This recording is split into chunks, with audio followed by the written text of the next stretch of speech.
Sir అధ్యక్ష ఈరోజు రాష్ట్రానికి సంబంధించినంతవరకు నీటిపారుదల రంగంలో జరిగినటువంటి అవకతవకలు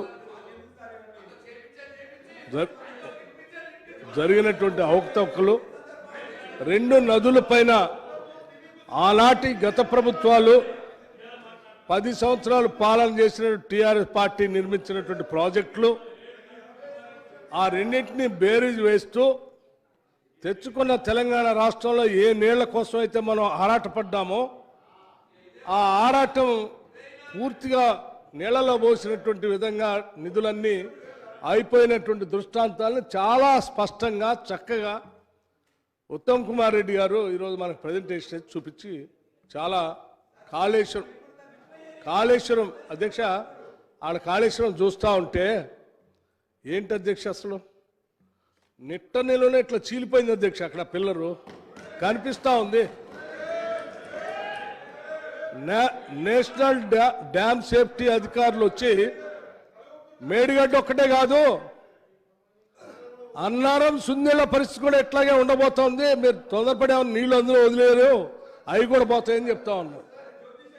నీళ్లు పోనీయద్దని జ్యోతిష్యులు కాదండి వాళ్ళు. ఒక్క నిమిషం సార్ ఒక్క నిమిషం. ఇంత స్పష్టంగా ఆయన ప్రజెంటేషన్ ఇచ్చిన తర్వాత కూడా రాష్ట్రం అంతా చూసిన తర్వాత కూడా ఇంకా మీరు కాళేశ్వరం కుంగిపోయిన దాన్ని 94,000 కోట్లు పైబడి మీరు ఖర్చు పెట్టి మొత్తం అది కుంగిపోతూ ఉంటే దేశమంతా చూస్తూ ఉంది. డ్యామ్ సేఫ్టీ అధికారులు వచ్చి చూసి మొత్తం అంతా విశ్లేషణ చెప్పారు. అయినా ఇంకా సమర్థించుకోవడం కోసం ఎట్లా ప్రయత్నం చేస్తున్నారండి హరీష్ రావు గారు? నాకు అర్థం కావట్లేదు. ఇంతకంటే అన్యాయం ఏమిటి?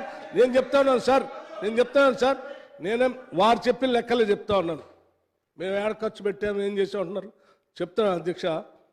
ఆనాటి 2004 ప్రభుత్వం జలయజ్ఞం పేరు మీద ఇదే గోదావరి మీద, నేను కృష్ణానదిలో కూడా నేను దాని జోలికి పోవట్లేదు అధ్యక్ష, కేవలం గోదావరిలోనే ఆనాడు అంటే బాబాసాహెబ్ ప్రాణహిత చేవెళ్ళ సుజల స్రవంతి ప్రాజెక్ట్ అధ్యక్ష ఎంత అధ్యక్ష? కేవలం 38,000 కోట్ల రూపాయలతో 16.5 లక్షల ఎకరాలకు నీళ్ళు ఇచ్చేటువంటి ప్రాజెక్టు డిజైన్ చేశారు అధ్యక్ష. ఒక్క నిమిషం గ్రావిటీతో చెప్పలేనండి. 16.5 లక్షల ఎకరాలకి ఇప్పుడున్నటువంటి రాష్ట్రంలో కంబైన్డ్ జిల్లాలు తీసుకుంటే దాదాపు 7 జిల్లాలకి సాగునీటి ఇచ్చేటువంటి అవసరాలే కాదు, చివరికి డ్రింకింగ్ వాటర్ కూడా అందులో ఇంక్లూడ్ చేశారు అధ్యక్ష. కేవలం డ్రింకింగ్ వాటరే కాదు, హైదరాబాద్ పరిసర ప్రాంతాల్లో ఉన్నటువంటి పరిశ్రమలకు నీళ్ళు ఇచ్చే కార్యక్రమాన్ని కూడా అందులో ఇంక్లూడ్ చేశారు అధ్యక్ష. అంటే దాదాపు ఇప్పుడున్నటువంటి రాష్ట్రంలో పాత 7 జిల్లాలంటే హైదరాబాదు, ఖమ్మం తీసేస్తే, నల్గొండలో కొంత తీసేస్తే మొత్తం రాష్ట్రానికి నీళ్ళు ఇచ్చే కార్యక్రమం, డ్రింకింగ్ వాటర్ ఇచ్చే కార్యక్రమం కూడా అందులో ఇంక్లూడ్ చేశారు.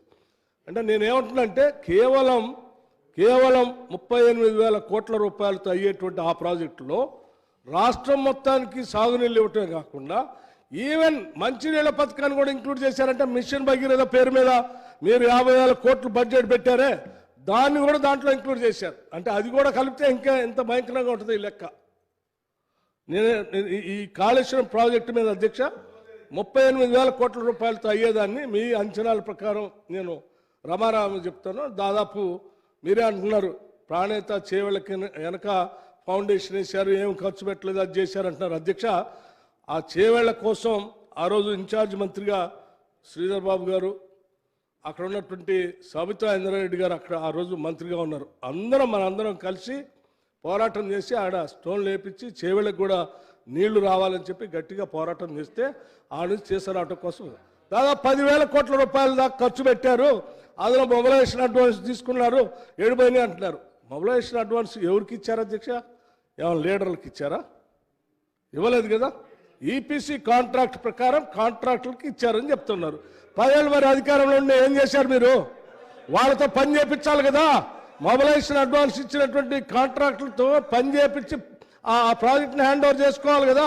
10,000 కోట్లు ఖర్చు పెడితే మిగిలినటువంటి బ్యాలెన్స్ అమౌంట్ కేవలం 28,000 కోట్లు మాత్రమే. 28,000 కోట్లు మాత్రమే.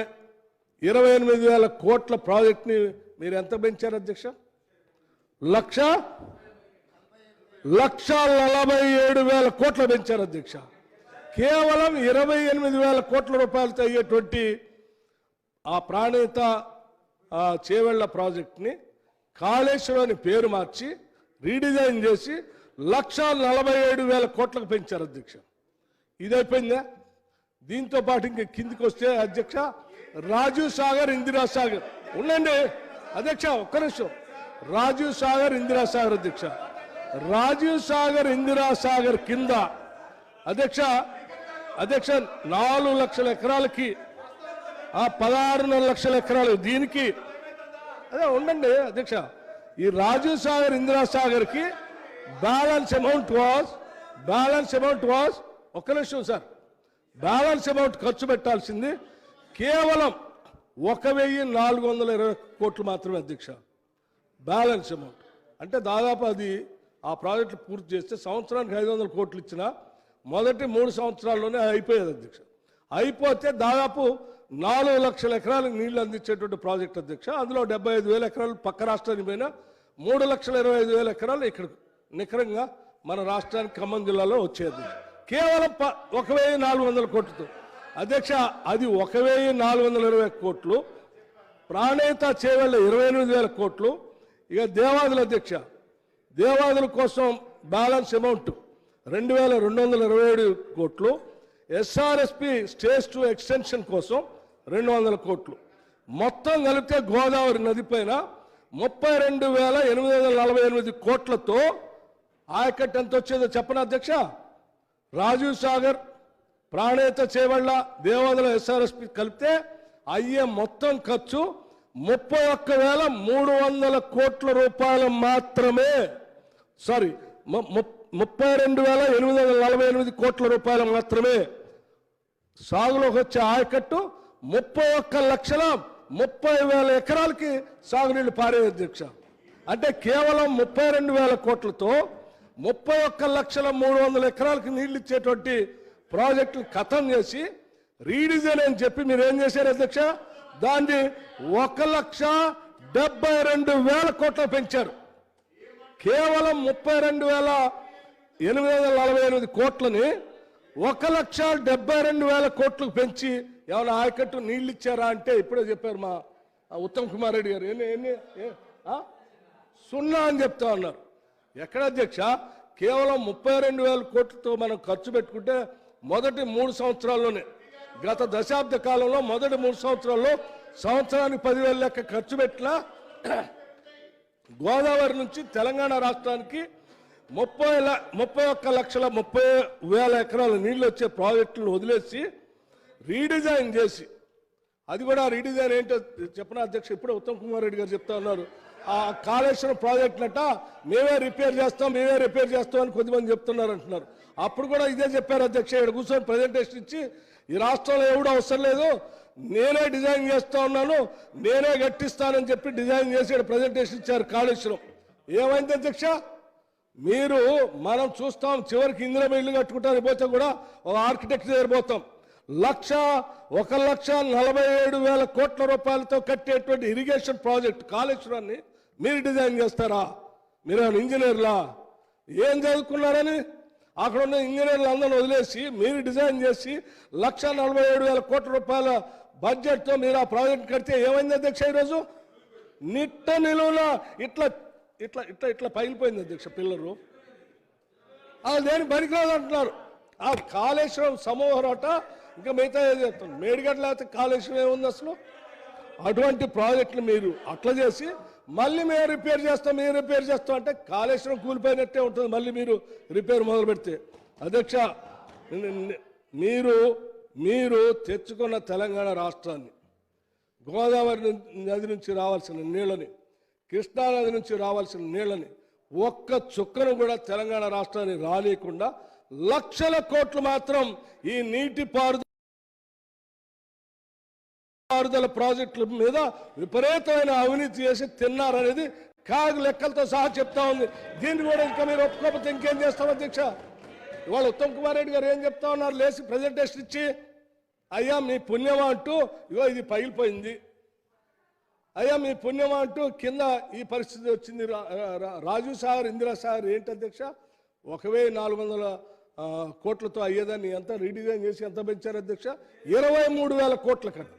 అరే 1400 కోట్లు, కేవలం 1400 రూపాయలతో అయ్యేటువంటి ప్రాజెక్టుని 23,000 కోట్లకు పెంచి దాదాపు 7.5 నుంచి 8,000 కోట్ల రూపాయలకు ఇప్పటికే ఖర్చు పెట్టి ఒక్క ఎకరానికైనా నీళ్ళు ఇచ్చారంటే దశ లేదు, దిక్కు లేదు అధ్యక్ష. దానికి ఒక్క ఎకరానికి కూడా నీళ్ళు ఇవ్వకపోగా మీరు రీడిజైన్ చేయటం వల్ల శాశ్వతంగా ఒక నదిని, శబరి నదిని కోల్పోయాం మనం. ఎవడైనా తెలంగాణ మీద ప్రేమ ఉన్నాడు, ఎవరైనా ఇంకా నదులు తెచ్చుకోవాలని ఆలోచన చేస్తారు, నీళ్ళని ఎక్కువ తెచ్చుకోవాలని ఆలోచన చేస్తారు. ఆలోచన వదిలిపెట్టి రాష్ట్రం ఆడిపోయినా పర్లేదు, నదులు ఆడిపోయినా పర్లేదు, వాటి మీద మాత్రం మనకు డబ్బులు వస్తే చాలు, రీడిజైన్ చేసుకుందాం, డబ్బులు తీసుకుందాం, అది ఏడాది చావలేని వదిలేశారు మీరు. ఇది చరిత్ర అధ్యక్ష. ఈడవాళ్ళు ఉత్తమ్ కుమార్ రెడ్డి గారు చూపించింది ఆయన రాసిన కవిత్వం ఏం కాదు కదా. ఉన్న లెక్కలు, అంకెలు, సంఖ్యలే, గతంలో ఉన్న స్టాటిస్టిక్స్నే వారు చూపించారు. ఆ చూపించిన దాన్ని కూడా ఇంకా హరీష్ రావు గారు లేచి ఉత్తమ్ కుమార్ రెడ్డి గారు అబద్ధాలు చెప్పారు, అట్లా చేయలేదు, ఇట్లా చేయలేదు అంటే ఇప్పుడు నేను చెప్పిన లెక్కలు ఏ లెక్కలు కరెక్ట్గా చెప్పండి? ఏ లెక్కలు కరెక్ట్ కాదండి. ఏదనంటే మళ్ళీ ఇంకా దబాయించడం కోసం ప్రయత్నం చేస్తున్నారు. అధ్యక్ష, నేను ఇంకో విషయం కూడా చెప్తా ఉన్నాను. ఈ నీళ్ల పరిస్థితి ఎట్లయిపోయా, ఒక చుక్క రాలేదా, లక్షల కోట్ల నిధులు పోయా, పోనీ ఈ కట్టి మళ్ళీ దాన్ని నడపడానికి ఏమైనా సరిగా ఉండేటట్టు చేశారా అంటే ఇప్పుడే చెప్పారు. కాళేశ్వరం ఏదో బాబాసాహెబ్ అంబేద్కర్ ప్రాణహిత చేయవల ప్రాజెక్టు నడపడానికి కరెంటు కోసం అయ్యే ఖర్చు కేవలం 1000 కోట్లు, కేవలం 1000 కోట్లు అధ్యక్ష. వారు చెప్పిన అంచనాలు, లెక్కల ప్రకారం ఆ 1000 కోట్ల నుంచి ఏం చేశారు? కాళేశ్వరం ప్రాజెక్టు నుంచి నీళ్లు రావు కానీ 10,000 కోట్లు కట్టాలంటే సంవత్సరానికి యాడ్ నుంచి తీసుకొచ్చి కడతాం అధ్యక్ష. 10,000 కోట్లయింది అధ్యక్ష. ఇది నడపటానికి కరెంటు ఖర్చు ఏమో 10,000 కోట్లట, నడపడానికి ఇంకో 15,000 కోట్లట, అంటే సంవత్సరానికి 25,000 కోట్లు. ఒక ఎకరానికి నీళ్ళు అయితే రావు కానీ సంవత్సరానికి మాత్రం 25,000 కోట్లు ఖర్చు. అది ఈ భారం ఎవడు మోయాలి అధ్యక్ష? ఇది గుదిబండ కాబట్టి ఏంది ఇది? పోనీ ఆ గుదిబండైనా సరిగా ఉంచారంటే మొత్తం ముక్కలు ముక్కలుగా చేసే గుదిబండని ఇచ్చారు. ఇన్ని మోయలేక, వాటిని సరిచేయలేక, ఆ తెచ్చిన అప్పులు కట్టలేక, వాటన్నిటిని ఏ రకంగా ప్రాజెక్టులు పూర్తి చేసి అందించాలని ఆయన తలమునకలై రాష్ట్ర ప్రభుత్వం తెలంగాణ తెచ్చుకున్న తెలంగాణ రాష్ట్ర ప్రజలకు న్యాయం చేయటం కోసం ఉన్న వాస్తవాలని చెప్పి వీటిని సరిచేసి ముందు పోదామని ఆయన ఒక ప్రయత్నం చేసి ప్రజెంటేషన్ ఇస్తే ఇచ్చిన దగ్గర నుంచి చెప్తా ఉన్నారు లేచి ఒకటే అబద్ధాలు. ఇది ఎక్కడ అబద్ధాలు అధ్యక్ష? కరెక్ట్ కాదు కదా. సరి చేసి నేను హరీష్ రావు గారికి చెప్తా ఉన్నాను, ఓకే అబద్ధం కాదు, సత్యదూరం అని, ఆల్ రైట్, అబద్ధం అనే పదాన్ని నేను విరమించుకుంటా, సత్యదూరం. కానీ హరీష్ రావు గారు, మీకు ఆ రోజు ఉన్న గవర్నర్ గారు కూడా చూసి మీరే కాళేశ్వరం అన్నారు. అంటే ఈరోజు కాళేశ్వరం మొత్తం మీకు తెలుసు. దయచేసి నేను రాష్ట్ర ప్రజలందరికీ ఇది ఓన్లీ గోదావరి మీదనే, ఒక్క గోదావరి మీదనే మీకు 32,000తో అయ్యేదాన్ని 1,72,000 చేశారు. ఇక కృష్ణానది జలాలకు సంబంధించిన లెక్కలు మా వెంకన్న దగ్గర కూడా ఉన్నాయి, అవి కూడా చెప్తారు. దయచేసి వాటిని జరిగిన తప్పుని, కాళేశ్వరం జరిగిన లోటుపాట్లని, జరిగిన అవినీతిని, పొరపాటు అయిపోయింది, దీన్ని సరి చేసుకుందాం, మరి ఎట్లా చేద్దామో చెప్పండి మీరు అని చెప్పి మీరు రాష్ట్ర ప్రభుత్వం దృష్టి తీసుకొని వచ్చి అది చేయటం కోసం ప్రయత్నం చేయాలి. తప్పుల మీద తప్పులు చేసి ఇంకా సమర్థించుకోవటం కోసం చేసే కార్యక్రమం కరెక్ట్ కాదు అధ్యక్ష. దయచేసి తప్పులను ఒప్పుకోవాలండి, ఒప్పుకోని వారు చేసేటువంటి కార్యక్రమాన్ని సహకరించవలసింది.